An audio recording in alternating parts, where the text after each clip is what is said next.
Olá, sejam todos muito bem-vindos. Eu sou Ilona Virte Eu sou Renata Goretti e e esse esse é é o o nosso nosso primeiro primeiro União União Cast, o Cast. podcast do União Brasil, que vai trazer assuntos relevantes para o nosso país, mas de uma maneira simples, numa roda de conversa, para que você que está aí do outro lado, nos ouvindo e nos vendo, possa participar também, possa conversar e saber sobre as soluções que a gente tem para trazer para as questões do nosso dia a dia, para os problemas que o nosso país vem enfrentando.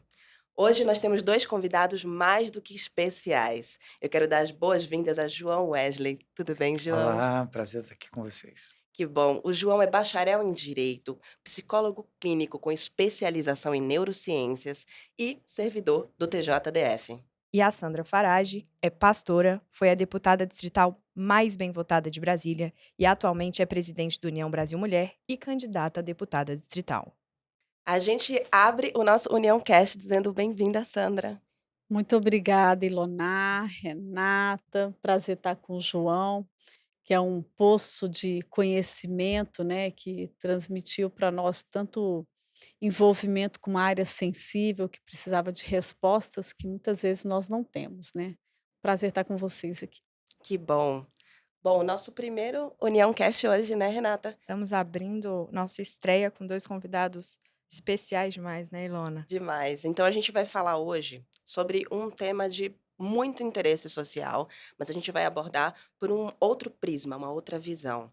Bom, para quem não sabe, agora no mês de agosto, mais precisamente no dia 7, a Lei Maria da Penha fez 16 anos, uma lei importante que mudou o cenário, né, em relação à violência contra a mulher. Violência doméstica, violência verbal, física, patrimonial. E hoje a gente vai falar sobre justamente o outro lado da história, com o especialista João Wesley, que durante 6 anos acompanhou e conduziu grupos reflexivos para a recuperação desses homens que foram agressores, que foram abusivos. Então, João, eu tenho o maior prazer de passar a palavra para você. Obrigado, Ilona. Realmente, essa temática é uma temática muito importante e que a relevância desse tema é impressionante a importância que tem nós tratarmos disso. Afinal de contas, nós estamos dentro de uma triste estatística do Brasil sendo o quinto país no ranking internacional de violência doméstica e familiar contra a mulher. E essa estatística nos envergonha como brasileiros. E o trabalho de grupos reflexivos para homens autores de violência vem para contribuir, para de alguma forma a gente minimizar essas estatísticas que envergonham tanto o nosso país.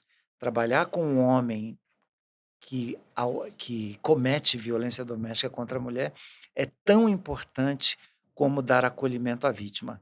E esse projeto, o Tribunal de Justiça do Distrito Federal, é pioneiro, nós começamos ele em 2015 e nós temos percebido e temos a grata satisfação de dizer que dos homens que participam dos grupos reflexivos para homens, apenas 2% desses homens reincidem no mesmo crime.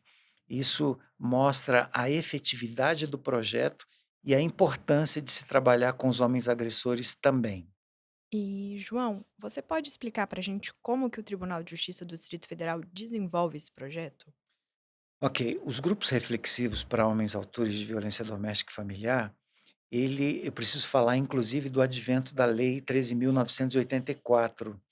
A Lei 13.984, de 3 de abril de 2020, ela alterou o artigo 22 da Lei 11.340, da Lei Maria da Penha, e o artigo 22 é o artigo que fala das medidas protetivas de urgência. A Lei 13.984, ela acrescentou os incisos 6 e 7, que obriga os homens autores de violência a comparecerem a grupos reflexivos para homens e comparecimento para atendimento psicossocial. Até então, o encaminhamento desses homens eram de forma voluntária. E com o advento da lei, que alterou o artigo 22, passa a ser um acompanhamento, um encaminhamento, perdão, um encaminhamento compulsório. E a gente percebia no início do projeto que quando esse encaminhamento era de forma voluntária, nós não tínhamos adesão desses homens. Eles frequentavam uma, 2 reuniões e depois não compareciam mais. E agora, inclusive, esse homem ele pode vir até ser preso se ele não comparecer, porque se ele não comparecer ao grupo, vai configurar um crime de desobediência a uma ordem judicial, que é a medida protetiva de urgência. João, eu queria te perguntar algo. Esses homens são encaminhados a esses grupos reflexivos, né, de acompanhamento, e como é que é feito? É toda semana? Quanto tempo eles estão sendo acompanhados? E como é que vocês conseguem medir a evolução, a mudança de comportamento? Excelente pergunta, Sandra. Esses homens, eles precisam se perceberem violentos. Uma coisa é você dizer que alguém precisa mudar, outra coisa é essa pessoa perceber que ela precisa mudar. E o nosso trabalho nos grupos reflexivos, ele consiste em gerar o que a gente chama de autorresponsabilização. Esse homem precisa se perceber violento. E esses homens, quando entram no grupo, o discurso é: "Ah, eu nunca bati na minha mulher, eu nunca encostei na minha mulher, né, eu estou aqui injustamente. Por que que existe uma lei por que que tem a lei Maria da Penha e não tem a lei do Zé da Penha, né? Por que que os homens são encaminhados para cá e a mulher não é também?". Então a gente percebe que não há uma responsabilização pelo que eles praticaram.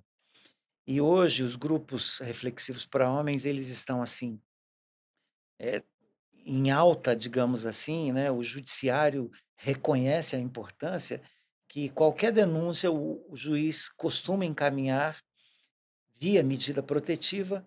Por quê? Porque se o conflito está no início, o grupo reflexivo vai trabalhar de forma preventiva para que não aconteça coisa pior. Então, antes de acontecer um feminicídio, o grupo reflexivo para homens vai fazer um trabalho preventivo para não chegar nesse ponto, né. Então, a importância consiste em dizer para esse homem que algo precisa mudar, uma mudança de comportamento precisa acontecer, mas a autorresponsabilização, ela traz essa consciência do crime praticado. E sendo mais focado na sua pergunta, nós percebemos a efetividade desse projeto quando esses homens chegam no grupo e quando eles saem do grupo. Então, no último encontro, a gente percebe, uma mudança principalmente de discurso, como, por exemplo: "Puxa, eu não percebia que eu era um agressor. Eu não tinha percebido ainda que eu herdei isso do meu pai". E aí a gente trabalha essa Eu ia até interrupção de legados, né. Eu ia até te perguntar isso, porque existe aquela frase, né, quem fere é porque foi ferido, né, é uma espécie de um jargão que se usam, né, quem fere é ferido. Existe alguma característica que você vê sendo, replicada de um para o outro, que fale assim, é uma característica neles que fazem os tornam agressores e acham que estão fazendo isso de forma normal, que não tem nada de mais, como você falou, ele tem que enxergar nele um agressor, né, para poder ir para a rota de correção. Mas existe alguma característica desses homens que eles trazem para se tornarem agressores? Uhum. Principalmente, Sandra, a banalização da violência. É principalmente o discurso de que eu não fiz nada, de que isso não é violência. E, principalmente, as justificativas usadas para legitimar a violência. Como, por exemplo, "Foi ela que me agrediu primeiro, foi ela que começou. Então, se foi ela que começou, eu preciso dar uma resposta". Então, a resposta violenta, ela é um indicativo de uma herança. A gente diz sempre que a violência contra a mulher ela é transgeracional. Aquilo que nós aprendemos faz parte do nosso sistema de crenças, e o nosso sistema de crenças vai determinar os nossos comportamentos e as nossas atitudes.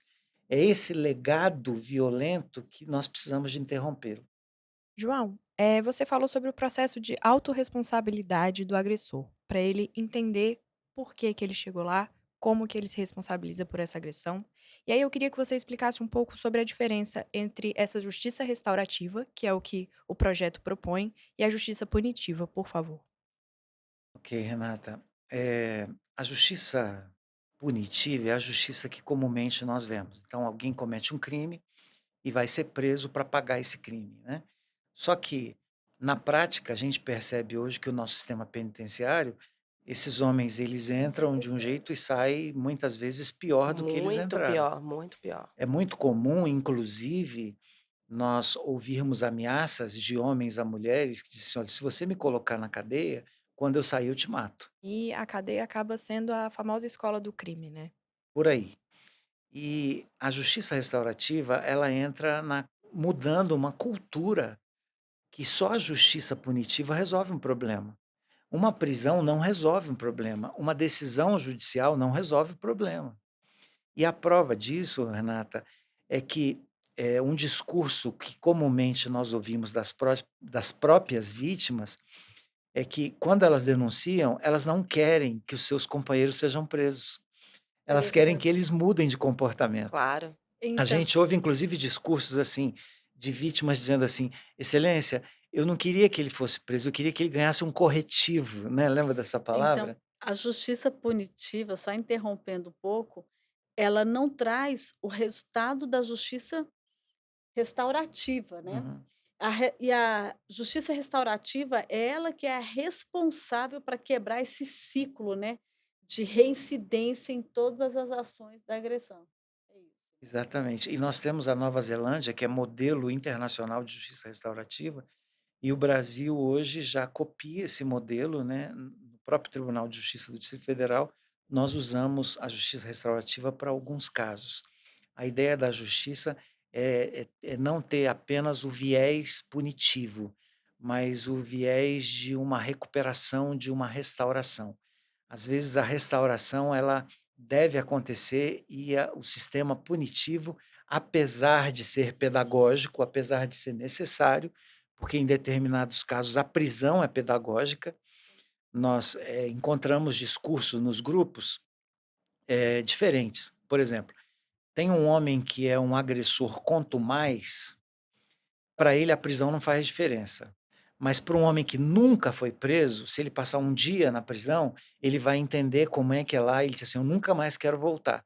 Então o sistema punitivo, ele é também necessário, mas ele por si só não resolve um conflito. E já existe algum tipo de estatística que comprove a efetividade da justiça restaurativa?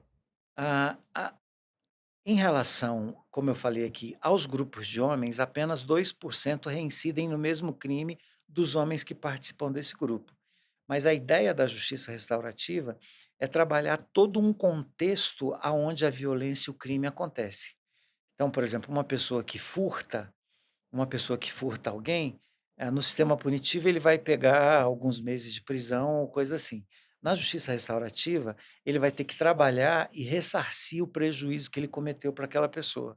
Então a justiça restaurativa, ela contempla todo o contexto em que o crime aconteceu. Eu percebo em toda a sua fala, João, que existe um intuito claro de transformação dessas pessoas, né, a gente está falando aqui propriamente desses homens, mas uma transformação pelo viés de uma autoconsciência, de uma percepção de si dentro do meio social e da gravidade, da importância de suas ações. A gente poderia dizer que seria uma forma desses homens começarem a compreender e a reconhecer o que é violência? Excelente. A a gente costuma dizer, Jung, que é o pai da psicologia analítica, ele disse o seguinte, que o oposto do amor não é o ódio, é o poder. Eu quero dizer que aquilo que está em mim só pode ser mudado por mim. Aquilo que está em você só pode ser mudado por você. E a violência, ela acontece quando eu tento te mudar. Eu não gosto do seu jeito de ser e eu vou usar o A poder força para te para mudar. E aí vem uma pergunta importante: quem sou eu para fazer com que as pessoas sejam quem eu quero que elas sejam? Seja. Quem sou eu para querer que você fale como eu quero que você fale? E aí entra o poder de mudar alguém. E aí nós negligenciamos a identidade de cada pessoa. Sim, Os conflitos entre um homem e uma mulher, principalmente nessa temática de violência, é quando o homem quer mudar a mulher. E para isso ele usa o poder, o privilégio de ser o macho, de ser o chefe, né, do lar ou coisa assim. Então, a violência, ela é, por si só, nesse aspecto, legitimada porque eu uso o poder para mudar. E ter essa consciência é fundamental de fazê-los entender que o mais importante, a coisa mais importante que o ser humano tem é a liberdade de ir e vir e de ser quem você quiser ser. E não tem que ter alguém com poder maior que você para dizer quem você tem que ser.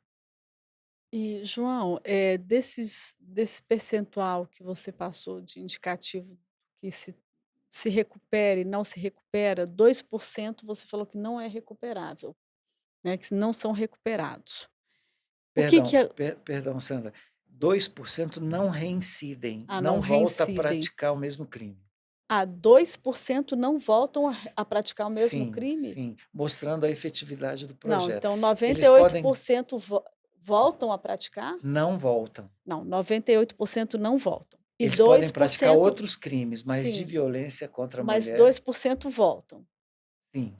Então, desses 2%, o que que acontece com eles? Eles são qual é o tipo de punição? Porque eu imagino, assim, que ele participa dessas reuniões de reflexão, desses grupos psicossociais, ali deve ter uma forma de avaliação dele, né, e dali pode-se dizer: "Ok, deu certo, está sendo recuperado".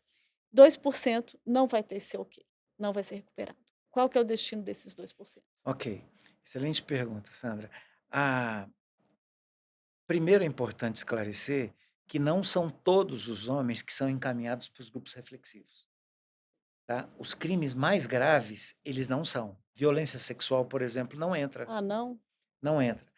Por quê? Porque a ideia do grupo é principalmente fazer um trabalho preventivo para que não venha acontecer uma morte, para que não venha acontecer Para que não um evolua, né? feminicídio. Existe um foco, então, em pegar a violência, digamos assim, no início, Para se é não que Exatamente, a gente pode evoluir. falar dessa forma, né, é É, super delicado, difícil, é. mas a verdade. título de compreensão aqui da conversa, seria pegar esse agressor no início das suas ações, para que ele já vá se dando conta e que a gente previna, algo pior, né. Até porque até porque a gente percebe que a escalada da violência, ela é gradual, ela é gradual. É Então, por exemplo, verdade. um homem que xinga, um homem que pratica violência verbal ou moral, essa violência tende a evoluir para física, para psicológica, para patrimonial e para sexual. Então, esses 2% que você mencionou, eles não são encaminhados mais para o grupo, não são encaminhados, e medidas mais enérgicas são tomadas para essas pessoas. Mas eu acho que o mais importante aqui é ficar com os 98% Não, sem recuperados. dúvida. Agora, João, me fala uma coisa, a gente está falando do homem, né? O homem, né, meninas, está se dando uma oportunidade de recuperação para eles, né, de arrependimento, de Entendendo eles como parte desse processo, não só sim, como agressores, mas parte desse processo de regeneração, né, da nossa convivência social e doméstica. isso. Agora eu pergunto, para a mulher, né, eu sou autora de leis que, eh ajudam mulheres nesse sentido, criar independência financeira, o banco de empregos para mulheres vítimas de violência é uma lei da minha autoria, justamente para dar uma independência financeira para a mulher, para que de fato ela possa sair da tutela do agressor. Mas, isso é como eu falei mais cedo, é um escape, né. Sim, Isso é um escape, isso não chega a ser uma recuperação, porque uma mulher vítima de violência, ela traz consigo profundas marcas. Como é que ela é tratada? Existe algum programa hoje, alguma política pública que também cuide da mulher nesse sentido? Só interrompendo um pouquinho antes de você explicar, é importante falar que a Sandra ela cuida de um pedaço dessa lei que fala sobre as oportunidades que as mulheres têm de saírem da necessidade econômica para depender de um homem. Então, essa é a pergunta da Sandra para saber como as mulheres são tratadas a partir dessa perspectiva. Excelente. E esse projeto, Sandra, de autonomia econômica é fundamental para tirar a mulher do ciclo da violência. Eu acho importante, porque tem pessoas leigas que estão nos ouvindo, que sim, vão nos ouvir, é importante falar o que que é o ciclo da violência. O ciclo da violência é: o homem agride, o homem agride, a mulher denuncia, ele se arrepende, pede perdão de joelhos, ela o aceita de volta, Muitas vezes até retira a denúncia, às né. vezes retira, ela o aceita de volta, eles vivem um tempo de lua de mel e depois voltam às agressões. Esse é o ciclo da violência. E nesse ciclo da violência está inserida a mulher, está inserido o homem também. Políticas públicas de acolhimento às vítimas, eu posso dizer que o Distrito Federal ele está entre, as melhores classificações de equipamentos públicos que acolhem a mulher.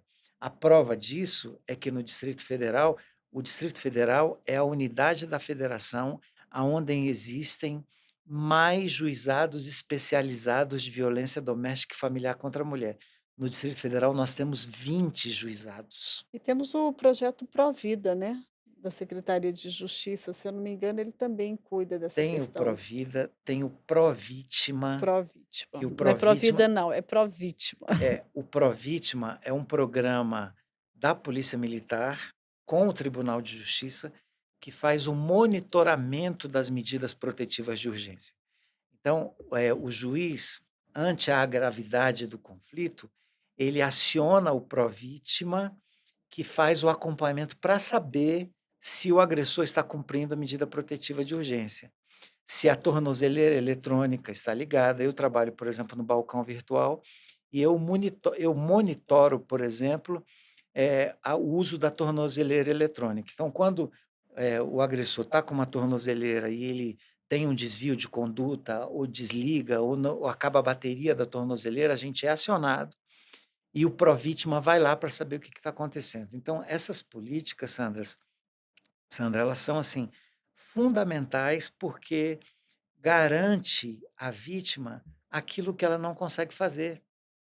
Ela chega no limite. Uma mulher quando denuncia, é porque ela não tem mais quem procurar. E ela já Ela está extremamente ela não sabe mais o que isolada. fazer. Então você ter É, algum tipo de estrutura que de certa forma alivia, a gente sabe que não é a solução é, completa, mas que essa mulher que é vítima, que geralmente tem responsabilidade ainda sobre filhos, às vezes sobre um pai, uma mãe mais velho, né, que muitas vezes depende economicamente deste marido, deste companheiro agressor, ela já está completamente isolada. E ela se sente submetida, né, ela se Exato. sente obrigada a estar ali para conseguir viver, Então, para essa alimentar os sensação de que filhos. pelo menos há uma vigilância, há algum tipo de monitoramento, eu não conhecia, por exemplo, o Provítima. Eu acho muito importante que vocês tenham trazido isso aqui. A gente vai deixar na descrição, né, é tanto do importante vídeo, para isso. que as pessoas possam acessar e ter mais informação sobre isso. E Sandra, já que a gente está nesse assunto, conta sobre a sua lei, a 6.022 do ano de 2017, quando foi sancionada.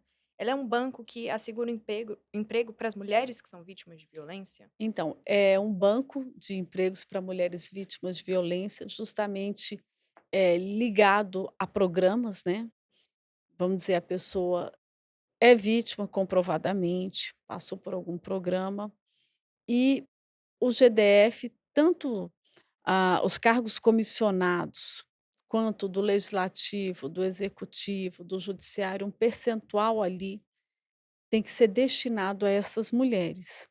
Então, infelizmente, o governo do Distrito Federal não, regulamentou a lei, ela está sancionada, mas não está regulamentada. Que a diferença é que a regulamentação diz aonde e como que vai se aplicar, né.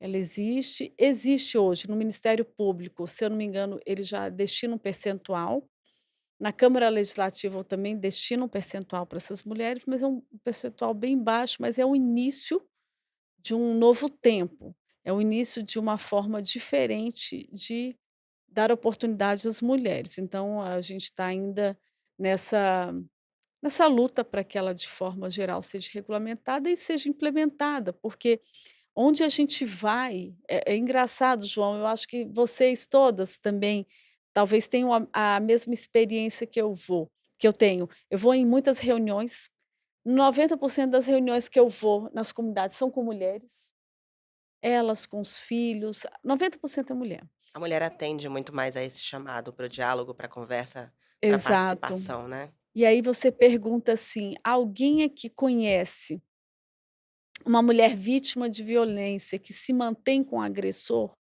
gente, a grande maioria levanta a mão que conhece. Talvez muitas vezes são elas mesmas, E aí entra a importância de um trabalho como esse de que o um João vem trabalho falar como da esse. recuperação, porque a grande maioria dessas mulheres vai Grande. retornar à convivência com seu agressor, né. Exato. A grande maioria ainda estão com os agressores. Então eles precisam passar por uma transformação. Eles precisam e elas também precisam da independência Eu ia te financeira. perguntar isso agora. Como que foi essa percepção para entender que as mulheres precisam dessa independência? Como que surgiu a ideia dessa lei? A gente no Nesse meio legislativo, nós convivemos com muitos grupos, com demandas, com dores. Nós tratamos dores, dores da sociedade. Eu acho que um dos papéis mais importantes do legislador é identificar a dor das pessoas e criar soluções para diminuir aquela dor. E nós começamos a receber informações de mulheres dependentes financeiramente, que eram mais humilhadas, que eram mais abusadas, que eram mais, desprezadas e também, vítimas de agressões. "Ah, você não presta para nada, você não contribui com nada, sou eu que sou o supridor, sou eu que faço tudo nessa casa", não é por aí, Sem João? você eu não sou nada. E aí vai assim. Permita-me, Sandra, abrindo um parêntese aqui, para você continuar falando da autonomia econômica da mulher, é muito comum nós ouvirmos as próprias vítimas justificarem a violência que elas sofrem. Exemplo, meu marido, ele me agride, ele me bate, ele me violenta, mas ele é um excelente provedor. É, Então, na minha geladeira não falta nada. Sim, Como se ela dissesse assim: "Então eu ele dou tem o licença, né. direito de me agredir", né. Então essas justificativas se apresentam assim, como por exemplo, é muito comum a gente ouvir mulheres vítimas dizendo assim: "Meu marido, ele é muito bom, ele é maravilhoso, o problema é quando ele bebe. Quando ele é, bebe, ele me Sim, bate, mas ele é maravilhoso", ele é né. E quando maravilhoso. eu ouço isso, eu costumo dizer o seguinte: "Senhora, por que então que quando ele bebe, ele não bate em alguém mais forte que ele? Por que ele não bate no poste? Por que que ele não bate na árvore? Por que que ele não bate no por policial? Por que que que a que ele senhora é o É, por destino, que que né, da ele violência? direciona é. a violência à senhora, né?" Então esse projeto ele é de fundamental importância, porque a autonomia econômica, ela diminui, ela tira essa justificativa de estar obrigada a estar naquele ciclo de violência, porque depende Ó, economicamente dele. João, é tão certo isso que você está falando, que todos estão falando aqui, que tem uma estatística aqui que diz o seguinte, que a cada minuto, 8 mulheres foram agredidas no Brasil em 2020. Foi um levantamento do Fórum Brasileiro de Segurança Pública e mostrou o seguinte, que cerca de 17 milhões de brasileiras sofreram algum tipo de violência. Vítimas também estão entre as que mais perderam emprego e renda no período. Está ligado à época da pandemia, da perda de emprego, da perda de renda, o tamanho do prejuízo, das dores da sociedade em cima disso. Então, uma lei dessa é fundamental para que dê realmente às mulheres a oportunidade e a expectativa de saírem daquele cenário caótico de prisão emocional, financeira. E o que dói muito na mulher, nós estamos em 3 aqui, sabemos, é a questão dos filhos, né. Exatamente. Ela saber que o filho está, acolhido, que o filho tem comida para comer, casa para morar, então, muitas vezes a mulher se submete a se manter com o Pela agressor segurança dos Sim, pela filhos. porque o segurança. impacto da decisão dela vai ser direto no filho dela, É, né, então direto. se eu me poupo de algo, o meu filho vai sofrer, então a mãe prefere imediatamente que É. recaia sobre ela, que ela sofra, né. Aí você falou a segurança dos filhos, e aí eu complemento dizendo o seguinte: só que infelizmente dentro de casa as mulheres não têm mais segurança. Dentro de casa perdeu-se a segurança, a a insegurança que nós corremos mais fora de casa, muitas mulheres infelizmente vivem isso dentro dos seus Dentro de próprios casa. O lares. lugar que era para ser o lugar mais seguro, se torna o Tornou lugar mais mais perigoso mais para ela. perigoso. E por outro lado, mais escondido, né, a casa se torna, digamos assim, uma ilha, onde a mulher fica mais isolada e a violência fica mais escondida dos olhos dos outros, né. Então, acaba sendo, infelizmente, o ambiente perfeito para que o agressor perpetre mesmo a violência, A né. prova disso é que na pandemia os índices foram lá em Foram cima, lá em cima. Foram. por A causa gente do viu surgirem convívio. códigos e códigos de pedido de socorro, e aí a gente entra numa coisa muito interessante, que justamente aqui no União Brasil, o presidente da União no DF, o Manuel Arruda, ele fez parte de uma comissão na Secretaria de Segurança Pública, Sobre o botão do o pânico. botão do pânico. Fala um É. pouquinho, Sandra, eu acho que é muito interessante a gente falar disso. Então, é um programa, acho que junto à Secretaria de Segurança, né, onde a mulher teria acesso a um dispositivo que num momento de insegurança, de perigo, ela poderia acionar e acionaria, automaticamente os órgãos de policiais, né, de defesa e tudo. E é interessante, a mulher ela precisa ter as suas válvulas de escape dentro da sociedade no quesito segurança, né. Infelizmente nós temos lutado com isso ano após ano, eh, as estatísticas elas aumentam, mas eu acho até que não é nem que aumentam, né, eu acho que elas começam a aparecer mais, a mulher está saindo um pouco das sombras, especialmente as mulheres da sociedade não gostam de mostrar o que estão vivendo, né, João. Se eu estiver errada, você, por favor, me corrige, que você é especialista aqui. Mas a mulher, ela acaba guardando, né, e se escondendo um pouco, escondendo a realidade que ela de fato vive, e só que de um tempo para cá, né, lógico que a pandemia trouxe isso mais à luz. De um tempo para cá, as mulheres estão, registrando mais, estão se posicionando mais, tá se vendo mais. Eu não posso nem dizer, eu não consigo nem dizer que aumentou os casos, Sim, mas eu aumentou o acho que registro, né, a mas gente a agora sabe é, mais, a gente tem eu mais informação. eu creio que é por aí. Inclusive, esse aplicativo, a título de informação, se chama Viva Flor e foi desenvolvido por órgãos do Judiciário aqui do Distrito Federal, junto com a Secretaria de Segurança Pública. E o que o Manuel falou, e foi uma reflexão, é de que a gente precisa repensar por que que crimes de furto ou sei lá, algum crime de roubo, ele é levado para um registro na delegacia e por que que a mulher resiste a ir lá registrar essa violência doméstica. E é exatamente isso que a Sandra falou. Esse botão ele acaba sendo ali uma válvula de escape, uma segurança para a mulher se sentir presente dentro de casa, sabendo que ela tem uma ajuda em algum lugar perto dela, né.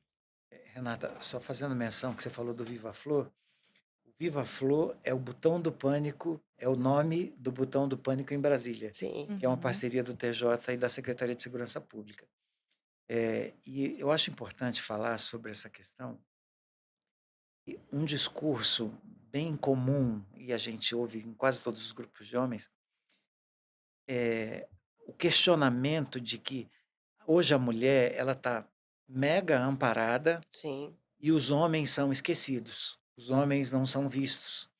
Então, a maior reclamação dos homens a respeito da Lei Maria da Penha é, exemplo, o juiz ouviu minha mulher, fez tudo, deu as proteções e tal, mas o juiz não me ouviu. Ele não me deu o direito de resposta. Eu não usei o direito do contraditório e da ampla defesa.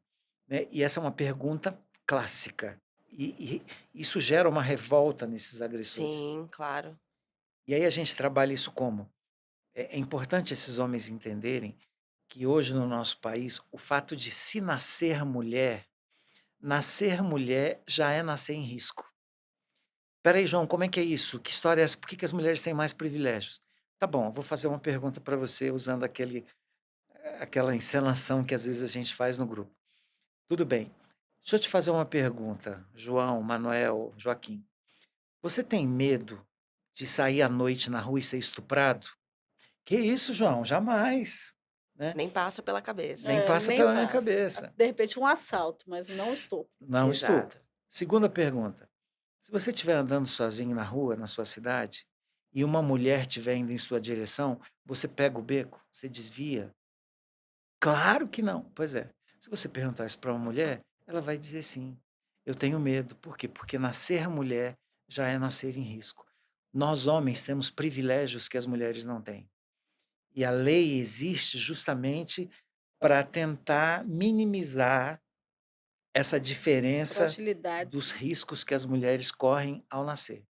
E a Sandra falou, às vezes ele tem medo de um assalto, mas não tem medo de um estupro. Sim. Ele não tem noção de que um assalto leva só coisas materiais, né? Enquanto o estupro registra dentro da mulher dores e ferimentos que ela vai levar para o resto da vida. Exato, Inimagináveis. perfeito. Boa, excelente colocação, Renata. O que uma agressão física, até emocional, né, ela traz prejuízos e dores e feridas. Que não podem ser reparados com a indenização, por exemplo. Não, que não são elas podem ser reparadas e recuperadas, Sim, né. Nós conhecemos diversos casos de mulheres, tem um caso, de uma pessoa que eu sou uma tremenda admiradora, que é a Joyce Meyer, uma palestrante, uma pregadora, uma mulher que relata que durante a sua infância e adolescência, ela foi estuprada pelo pai mais de 200 vezes. E o testemunho dela é fortíssimo e ela começou a criar trabalhos para as mulheres, ela fala muito hoje, baseada na palavra de Deus, na autoestima das pessoas, mas ela desenvolveu um trabalho social fantástico na África e começou a cuidar de mulheres por um tempo. Então, eu acredito que quando nós passamos pelas dores e conseguimos transformá-las em cicatrizes, elas se tornam marcas de vitória. Mas a grande parte das mulheres não consegue. Então elas passam por aquelas dores, as feridas se mantêm abertas e elas passam a vida sangrando com as feridas é abertas. como se a vida dela parasse naquele É. ponto e ela ficasse E revivendo, né. uma perda material, nem se compara em absolutamente nada com uma dor, uma perda desse naipe que a Renata colocou. E Sandra, quando você visita casas de pessoas que passam por esse tipo de problema com violência doméstica, como que elas se reportam a você? Elas pedem ajuda? Elas te olham e solicitam que você faça É. algo por elas? Especialmente porque eu sou mulher. Elas me olham como, me ajude, Reconhecimento, né? Você reconhecimento. pode entender É. o que acontece comigo, né. E é muito doloroso esses momentos, porque a gente sabe, a gente pelo menos imagina o que ela está passando, né. E aí eu peço desculpas, João, porque no momento desse, eu nem levo em consideração o trabalho de recuperação do homem. Só me vem à cabeça elas precisam ser cuidadas, elas precisam ser resgatadas, elas precisam ser, sabe, protegidas naquele momento. E o que vem em nós, muitas vezes, é um desejo de justiça. Não justiça, né, vamos ser justiceiros, não, mas que o homem seja preso, que ele responda criminalmente por aquilo, que seja assegurado a proteção dela e do filho, que a pensão dele seja direcionada a ela. Então vem esse desejo de cuidar e de proteger. Então é muito importante nós conhecermos um pouco mais a fundo, como você colocou aqui, João, de uma forma tão conhecedora do tema, um assunto tão delicado, importante para a gente saber e nos sensibilizar um pouco para isso, para que em nós também não venha esse sentimento de: "Bom, estamos cuidando dos homens agressores agora, Sim, e elas? sim. Quem Não há um está cuidando?". revanchismo, mas Não. sim um cumprimento da ampla justiça, dessa É. justiça que sim, que precisa punir e mostrar que há limites, né, Sim. mas essa justiça também que precisa e que pode, através de processos como esse, né, de grupos reflexivos dos homens, recuperar. E aí, João, eu fico muito curiosa e eu acho que quem tá ouvindo, quem vai estar assistindo a gente também deve pensar, como é de fato esse trabalho? Assim, como seria um dia, um encontro desses homens? Narra pra gente. Ilona, eu tenho uma curiosidade, uma Fala. parênteses dentro dessa pergunta. Sim. Eles ficam todos juntos? Um fica vendo a história do outro? Aham. É, ok. Excelente pergunta, eu estava esperando por Ô Sandra, a mulher, ela é a primeira vítima. Então você está corretíssima em dizer que ela precisa ser acolhida, que o Estado precisa acolhê-la, porque essa violência ela é silenciada, inclusive pelos próprios familiares, Muitas vezes uma Verdade, mulher agredida vai contar para a mãe. Gente, permitam-me contar sem revelar nomes, Por claro. favor. mas eu atendi uma vítima de 18 anos que ela chegou para a mãe, casada já, e falou assim: "Mãe, eu não queria te contar isso não, mas, eu estou sendo agredida, eu queria que a senhora soubesse". Sabe o que que essa mãe disse para a filha? "Filha, eu fui agredida a vida inteira. Meu Por que que Deus. você não pode ser agredida também?". Então, Deus. esse acolhimento do Estado, você está corretíssima em dizer. Só que a gente precisa entender que esse homem, esse agressor, e aí eu digo como homem, Sim, eh, os nossos comportamentos e as nossas atitudes são reflexos da formação do nosso sistema de crenças. Sistema de crenças é tudo aquilo que eu aprendi ao longo da vida. Então, se eu tive um pai machista, um pai carrasco, um pai agressor, O que é predominante na que nossa é Violento. sociedade. predominante, essa é uma cultura do patriarcalismo, há uma tendência muito forte a esse filho reproduzir, porque a violência doméstica ela é transgeracional, ela passa de geração para geração. E nós precisamos compreender esse fenômeno. Eu vou dar um exemplo bem rápido, bem objetivo. Quando eu fui desafiado em 2015 a conduzir esses grupos, eu tive uma barreira enorme. Assim, como é que eu vou trabalhar com alguém que eu sei que agride a sua mulher? Tinha uma barreira mental entre eu e eles. há uma resistência, É né. aquela mesmo questionamento de como que um advogado defende um bandido, não é Exatamente. isso? Ótimo, excelente. Porque nessa questão o advogado não está defendendo o bandido, ele está defendendo o direito Exatamente. dele. E eu tive que superar essa barreira para gerar em mim um sentimento de misericórdia e de compaixão, para que eu conseguisse mudar aquele quadro. Você apelou para o homem de Deus, né. E Deixou o homem carnal de pois lado. é, e aí é importante a gente entender que essa cultura machista, ela foi empurrada a goela abaixo Sim, na vida dos homens. Por favor, quem estiver nos ouvindo hoje, não entendam que isso é uma justificativa para a violência, porque nunca vai ser. A violência ela não pode ser justificada e nem banalizada nunca. Agora, não tem como ignorar que o nosso sistema de crenças, que fez parte da nossa família, os nossos amigos, o nosso ciclo social, não tem como desconsiderar a influência nos nossos comportamentos.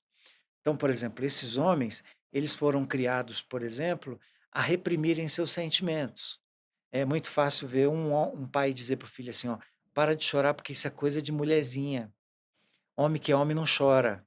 Então, o homem, para mostrar a sua identidade, a sua masculinidade, ele tem que se reafirmar, ele tem que provar que ele é homem. E essa prova da sua masculinidade faz com que ele seja um agressor.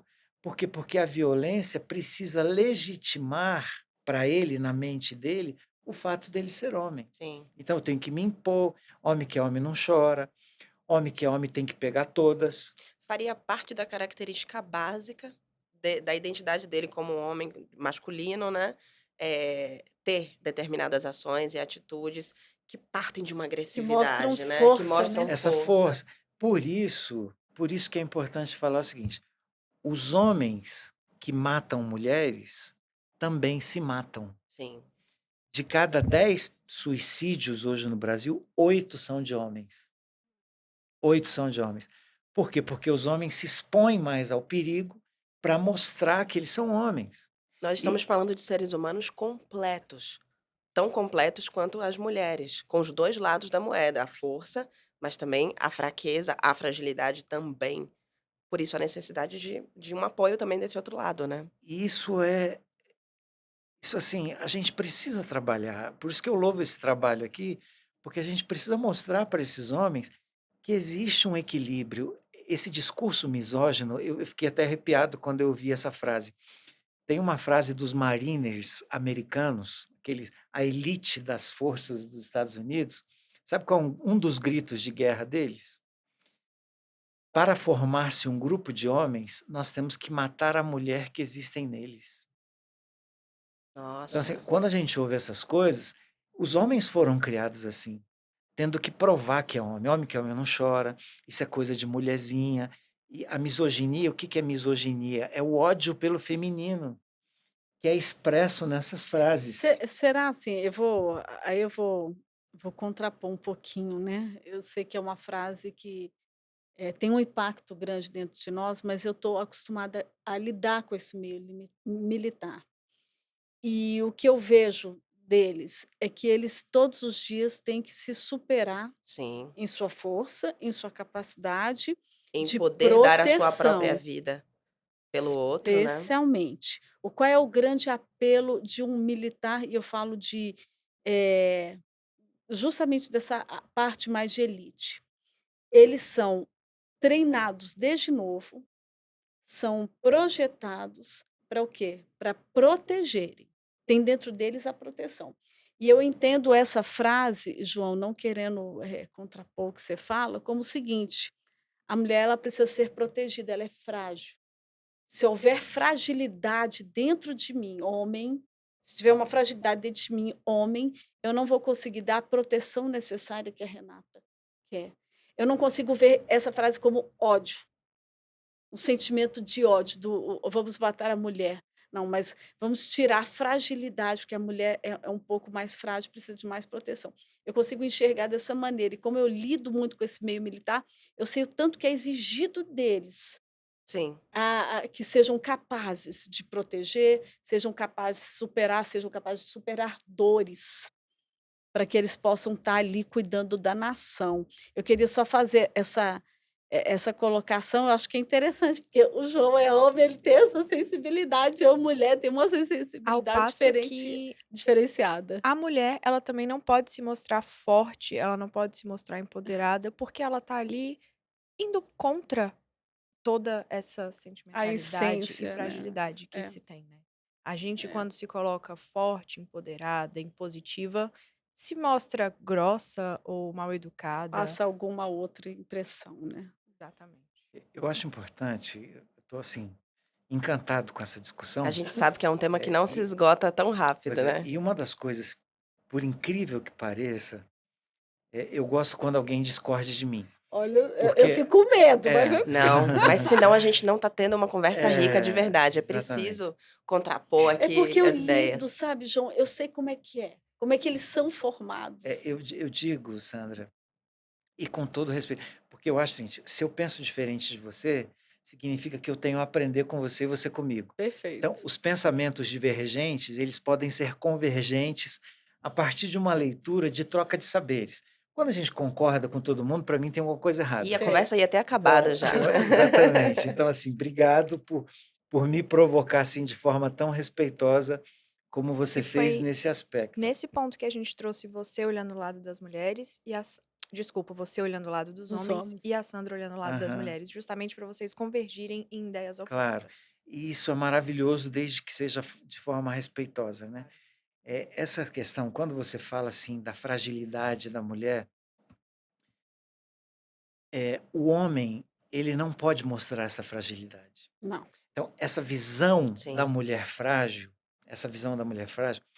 nós trabalhamos nos nossos cursos para desconstruí-la de alguma forma, para entender que essa fragilidade não é da mulher, essa fragilidade é do ser humano, Ser Do humano, ser é humano, do que está homem. perfeito, presente é, nos 2, né. E aí perfeito. a ideia da mulher frágil, a ideia da mulher frágil, ela a gente tem trabalhado para desconstruir, para entender que essa fragilidade é do ser humano.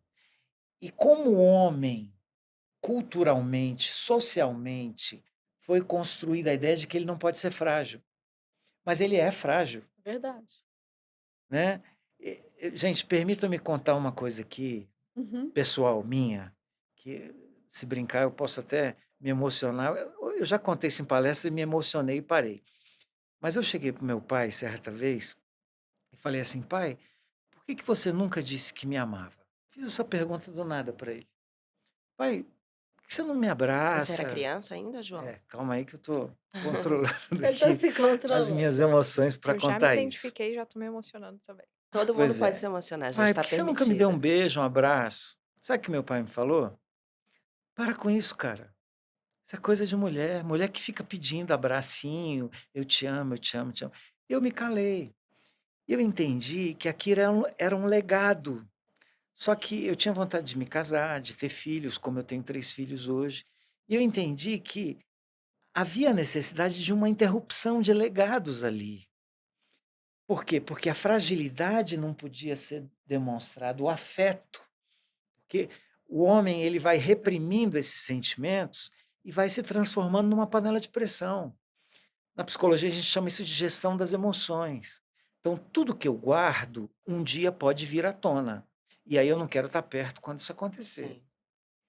Então, assim, os homens, eles sentem vontade de chorar, vai no cinema e uma lágrima cai no olho, ele limpa rapidamente a lágrima, É, ninguém pode me ver que eu estou chorando, que eu é. estou me emocionando.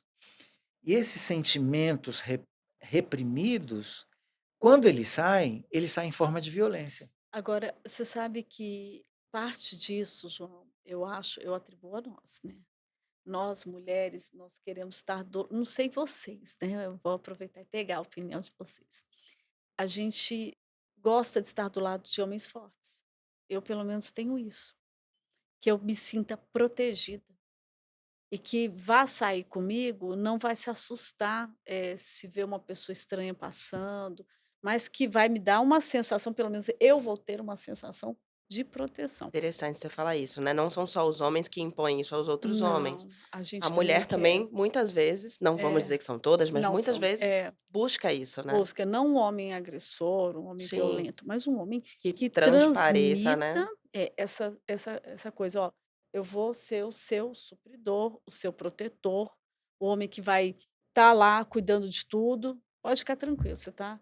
Então, eu acho que isso é uma coisa que, quanto mais forte nós somos, eu é uma característica minha e eu conheço muitas mulheres que têm isso e elas acabam a gente acaba exigindo do homem todo essa carcaça, né, fortíssima, né, meia João, Sandra, Renata.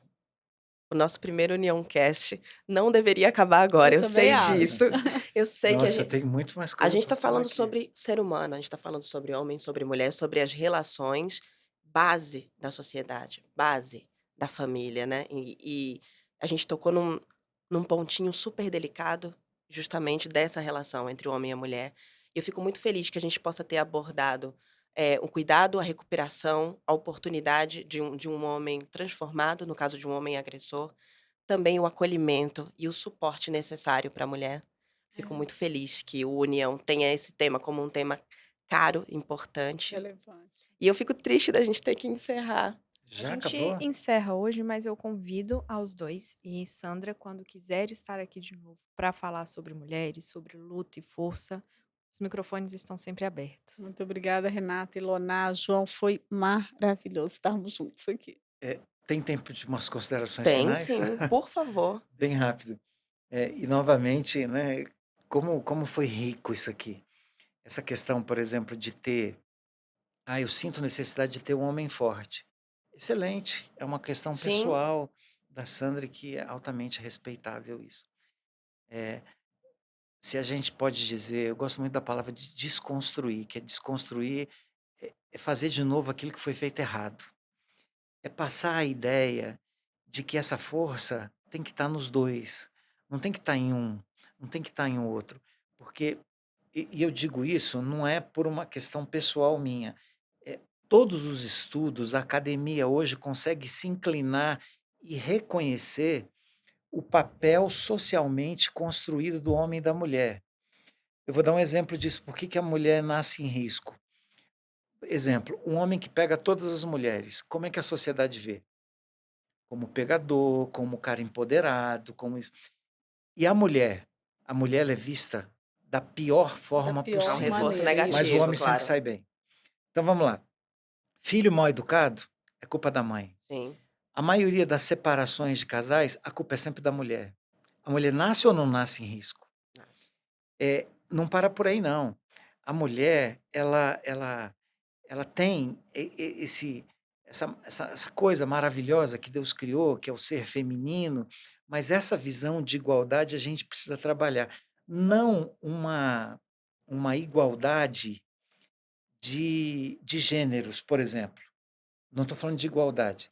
Eu estou falando de igualdade de direitos e não igualdades biológicas, Não uma vamos dizer igualdade assim. Não existe, impossível, né? não é Exatamente. possível ter a igualdade biológica, isso é É, impossível. então eu me refiro a essa questão, por exemplo, de papéis. A gente estava conversando ali na sala de reuniões, eu mencionei um pouco sobre isso. E aqui eu finalizo, passei meu tempo já, dizendo por que que essa questão dos papéis de homens e mulheres, eles legitimam a violência. Vamos provar isso estatisticamente falando. Eh, o homem, ele vê esse homem que ainda não foi restaurado, que não foi conscientizado do seu papel, ele diz assim: "O papel de educar os filhos é da mãe". Então, o menino passa 9 meses na barriga da mãe, a mãe que amamenta. Então, socialmente, é construída, passada a ideia de que o homem não tem responsabilidade sobre aquela criança.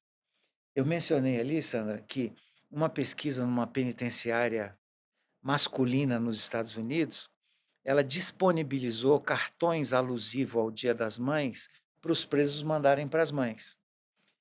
E aí deu briga, porque todo mundo queria mandar um cartão, porque tinha uma consideração enorme pela mãe. Fizeram o mesmo no Dia dos Pais. Teve a O que que mesma aconteceu? repercussão. Os cartões ficaram lá. João, como é que você me prova isso? É só você ver na televisão prisão do Brasil em dia de visita. Quantos homens tem lá para visitar os seus filhos? Eu contei essa estatística num grupo de homens. Imediatamente um homem começou a chorar. Eu fiquei preocupado, falei assim: "Por que que o senhor está chorando?" Ele disse assim: "É porque meu filho está preso há 2 anos, e eu deixei ele lá, ele vai se virar, e amanhã eu vou marcar uma visita, porque eu preciso ver meu filho, porque agora eu me conscientizei de que ele está lá e eu tenho uma responsabilidade Eu pelo Eu fato de ele continuo estar sendo o preso". pai dele, né? Então, quando eu digo assim que a sociedade vê a mulher, de uma forma e vê o homem com privilégios que a mulher não tem. Quando a gente trabalha de igualdade, falamos em igualdade, nós não estamos falando de um ser superior ao outro. Eu, particularmente, pessoalmente, eu discordo do termo empoderamento, empoderamento feminino, né? Eu discordo disso por quê? Porque empoderamento dá a ideia de um estar sobre o outro. Então não é uma questão de empoderamento, é questão de igualdade, de respeito. E o que que é respeito? É eu permitir que você seja quem você quiser ser e não eu te mudar usando o meu poder, o meu privilégio de homem, de macho. Muito bem colocado. Acho que com esse final maravilhoso, a gente encerra o nosso primeiro União União Cast. Cast. E temos muito mais, Ilona. Esse é só o Muito começo. mais. Renata, muito obrigada, João Wesley. Obrigada, Por Sandra nada, Muito foi um Farage. obrigada, Muito prazer. obrigada, queridos. E eu gente. quero agradecer a vocês que ficaram até aqui acompanhando e dizer que é para compartilhar esse conteúdo, porque a gente teve uma conversa muito importante e é necessário que mais pessoas participem dessa conversa. Muito obrigada. E acho importante lembrar para todo mundo que está ouvindo a gente se inscrever no nosso canal, que vem mais podcast por aí.